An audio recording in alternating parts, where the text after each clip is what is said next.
ओम श्री गणेशाय नमः। जय श्री श्रीमन्नारायण जय आदिशक्ति माता। दोस्तों, हिंदू धर्म में हर व्रत और त्योहार का विशेष महत्व है। शास्त्रों में प्रदोष व्रत का खास महत्व बताया गया है। प्रदोष व्रत हर माह में 2 बार, पहला कृष्ण पक्ष और दूसरा शुक्ल पक्ष को रखा जाता है। इस दिन भगवान शंकर और माता पार्वती की पूजा अर्चना की जाती है। दोस्तों, धार्मिक मान्यता है कि इस दिन भगवान भोलेनाथ संग माता पार्वती की आराधना करने से भक्तों के जीवन में सुख समृद्धि आती है, हर कार्य में सफलता मिलती है। दोस्तों, इस बार जो प्रदोष व्रत आने वाला है वह है महीने का पहला और हिंदी माह में वैशाख का अंतिम प्रदोष व्रत। पंचांग के मुताबिक वैशाख माह के शुक्ल पक्ष की त्रयोदशी तिथि 9 मई को दोपहर 2:56 पर शुरू होगी और 10 मई को शाम 5:29 तक रहेगी। दोस्तों, उदया तिथि के अनुसार मई का पहला प्रदोष व्रत 10 मई को रखा जाना चाहिए, लेकिन प्रदोष व्रत की पूजा विधि प्रदोष काल यानी गोधूली बेला में होती है। ऐसे में प्रदोष व्रत 9 मई दिन शुक्रवार को रखा जाएगा। इस बार प्रदोष व्रत शुक्रवार के दिन पड़ रहा है, जिससे इसका महत्व और बढ़ गया है। शुक्रवार के दिन पड़ने की वजह से इसे शुक्र प्रदोष व्रत कहते हैं। ऐसी धार्मिक मान्यता है कि शुक्र प्रदोष व्रत करने से भक्त के जीवन में खुश। दोस्तों, अब जानते हैं प्रदोष व्रत के दिन क्या क्या काम करना चाहिए। प्रदोष व्रत के दिन रुद्राभिषेक करें, इससे पापों का नाश होता है और इच्छाएं पूरी होती हैं। शाम के पूजा स्थल पर मुख्य प्रवेश द्वार पर दीपक जलाएं, इससे नकारात्मक ऊर्जा समाप्त होती है और घर में सकारात्मक ऊर्जा का संचार होता है। इस दिन शिव चालीसा महामृत्युंजय मंत्र का पाठ करें, इससे मानसिक शांति मिलती है और रोगों से बचाव होता है।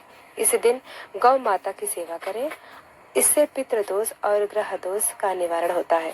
प्रदोष व्रत के दिन दान पुण्य करने से जीवन में सुख समृद्धि आती है। दोस्तों, अब आइए सुनते हैं प्रदोष व्रत की पौराणिक कथा। एक पौराणिक कथा है जो भगवान शिव से संबंधित है। इस व्रत को त्रयोदशी तिथि के दिन प्रत्येक पक्ष में रखा जाता है। यह विशेष रूप से शाम के समय प्रदोष काल में पूजन करने वाला व्रत होता है। यहाँ पर प्रचलित प्रदोष व्रत की कथा आप श्रवण कर रहे हैं। दोस्तों, पुरातन समय की बात है। एक वृद्ध ब्राह्मण था जो अत्यंत निर्धन था और अपनी पत्नी के साथ तपोवन में जीवन यापन करता था। दोनों शिव भक्त थे और प्रतिदिन भगवान शिव का पूजन करते थे। एक दिन वृद्ध ब्राह्मण को एक अनाथ बालक मिला, जिसे वह अपने घर ले आया। उस बच्चे का नाम उन्होंने शिव शर्मा रखा और उसका पालन पोषण करने लगे। वृद्ध दंपत्ति ने शिव शर्मा को शिव भक्ति में रमा दिया। शिव शर्मा प्रदोष व्रत करने लगा और सच्चे हृदय से भगवान शिव की उपासना करता था। उसकी भक्ति से प्रसन्न होकर भगवान शिव प्रकट हुए और उसे राजा बनने का वरदान दिया। कुछ ही समय में वह एक महान और धर्मपरायण राजा बन गया। उसकी कीर्ति दूर दूर तक फैल गई।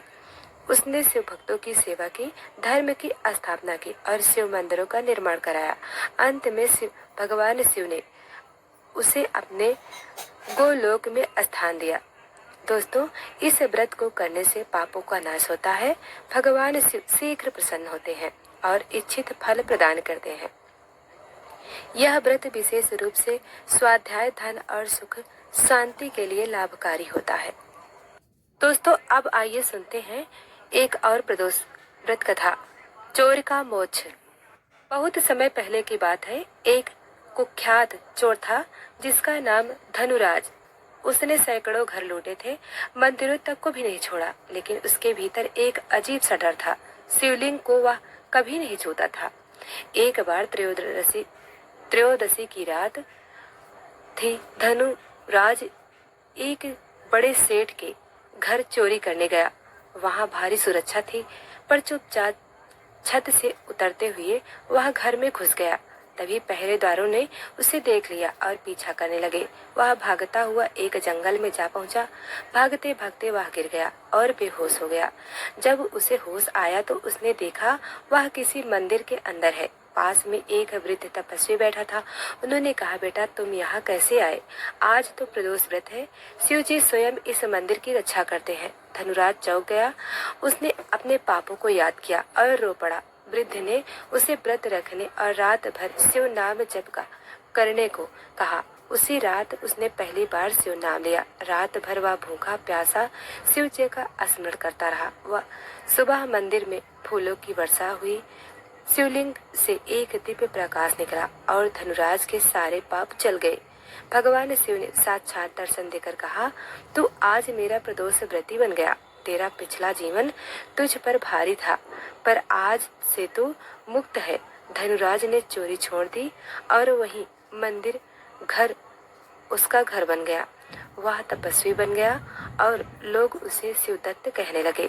दोस्तों, कोई भी कितना भी पापी क्यों ना हो, यदि प्रदोष व्रत सच्चे मन से करे तो उसका उद्धार निश्चित है। भगवान शिव सबको अवसर देते हैं, बस एक क्षण की सच्ची भक्ति काफी है। चमत्कार वहीं होते हैं जहाँ भरोसा होता है, समर्पण वहीं होता है।